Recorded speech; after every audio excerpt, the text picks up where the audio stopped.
Welcome to the AI Applied podcast. I'm your host, Jaden Schaefer. Each week, I cover breaking AI news, tools, and interview experts giving you actionable tips on applying AI into your career, job, workflows, and life. Make sure that you go to aibox.ai, link in the show notes, to join the waitlist for our new AI platform. We're going to be launching an incredible platform that allows you to build anything you want with workflows in AI. So you're able to chain together ChatGPT and image generators and audio generators to make really powerful apps for your organization, or you can host them on our marketplace and actually generate royalties from them. So make sure to go to aibox.ai and join the waitlist. In addition, if you like the podcast, if you could do me a massive favor and please leave us a review on Apple or Spotify or wherever you listen to your podcast. This helps me be able to get better guests on here as they check the reviews to see how you guys are liking it. So if you could please do that, I would really appreciate it. If you've listened to this podcast for a while, you know that I'm pretty, active in criticizing Siri or Google's Assistant or even Amazon's Alexa. So today on the podcast, we're going to be talking about Google, whose AI assistant is getting a major update. We'll be diving into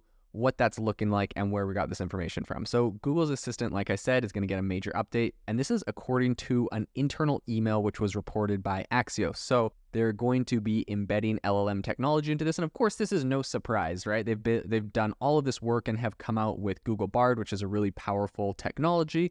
And so it just makes perfect sense that something like their assistant, which was not using AI technology in the past, now will be able to have this and come up with really custom responses. And you know what's interesting about this is that really these kind of personal assistants, Alexa, Siri, Google's Assistant, they all have been lack of a better word, they've kind of been masquerading as AI anyways, right? It's this artificial assistant that can help you, but in reality they were all just hard coded, right? They could Google's Assistant could just do a Google search. It would give you the response. If you asked it to tell you a joke, it had a list of canned responses it could give you.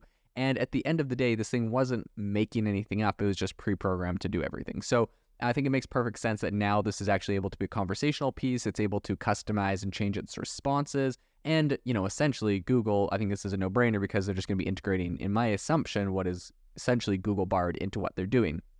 So there was an email that was recently leaked to Axios, and the email essentially indicated that the team leads are preparing for major organizational changes and restructuring, which is going to help pave the way for the integration of LLM technology. So as the integration unfolds, Google is going to reshape its current vision and workflows over the coming months, essentially doing what I believe is going to be a complete tech overhaul. So while the company didn't specify why they've chosen to make this shift, right, I think the current landscape, AI being so popular, them putting so much time and resources into integrating AI into virtually everything else in their company, I think this is, obviously going to be the right time for them to do this if they want to keep pace. And I think they have a little bit of a edge, because if Amazon's Alexa and Apple's Siri would like to do similar things, they're going to have to focus on either integrating someone else's technology, LLM, or developing their own, which inevitably those companies are big enough they will just develop their own.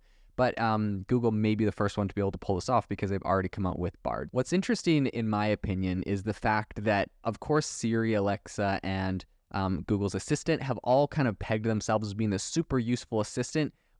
In reality, they're not very sophisticated, and they haven't really validated their usefulness in a lot of practical applications that they were initially intended for. Of course, you can say, something like, okay, Siri, call X, Y, and Z person. I think that's what a majority of people actually use Siri for, is just getting it to call someone for them. When really this thing, if it was actually a personal assistant, would be able to do so much more. It would be able to schedule stuff and do stuff and really create advanced content for you or whatever, right? Really powerful advice, be your own life coach, whatever, right? That's kind of what you think of when you think of an assistant, or what it could be, has the potential for.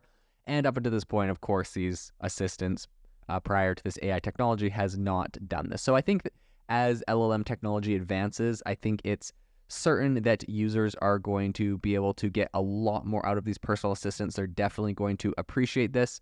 And I think that Google is kind of preparing for this eventuality, right? The company, I think, is really betting on a more versatile digital assistant that is capable of kind of adjusting its capabilities as needed. So I think the shift to integrate LLM technology into Google's Assistant was a really important one. I think it's interesting, and I think we're going to see a lot of other companies follow suit, namely Amazon and Alexa. And I think the move is really going to transform how these assistants work for consumers, developers, and even some of Google's own employees who are using it. So I think Google has committed to supporting both the new and old approaches during this transition, right? So your old Google devices, your old Google Assistants will still work. But I think it's going to be interesting to see what level, and I think in saying that, they perhaps are saying that you'll need to buy a new one if you're going to want to get the AI. So I'm not sure if that's the implication here, but I think that would be a very interesting implication if that's essentially what they're saying here. So I think the whole overhaul has begun with the mobile version of the product. And I think that this kind of restructuring has led to layoffs, and Google is kind of working to reposition its team for the new project, right? I think, the layoffs are probably unfortunate, people that have been working on this for a long time, but inevitably this entire product is going to get overhauled and it completely changed. And so I think inevitably they're going to need to move a lot more AI engineers, AI scientists into this department to really make this thing successful. So that will require a lot of kind of restructuring and changing up of the team. I think Google isn't the only one making these moves. Other technology companies, I think including Amazon, are actually looking into using AI systems for their digital assistants.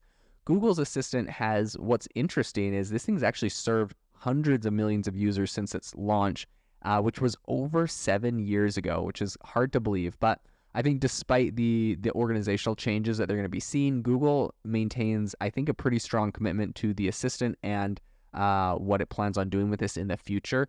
And then I think, of course, with the advent of generative AI and LLM technology, I think they see some really enormous potential for just improving the service overall, and I think that's why they're going into this. So I think as AI tech continues to evolve, we're going to see a lot of, in my opinion, it's not just going to be the legacy Apple, Amazon, Google that are improving their old technology, but I think we're actually going to start seeing a lot of new companies come out in this space. We're already seeing Humane and some other ones that are looking at this. So I think it's going to be a really interesting and exciting area to follow in the future. If you are looking for an innovative and creative community of people using ChatGPT, you need to join our ChatGPT creators community. I'll drop a link in the description to this podcast. We'd love to see you there, where we share tips and tricks of what is working in ChatGPT. It's a lot easier than a podcast, as you can see screenshots, you can share and comment on things that are currently working. So if this sounds interesting to you, check out the link in the comment. We'd love to have you in the community.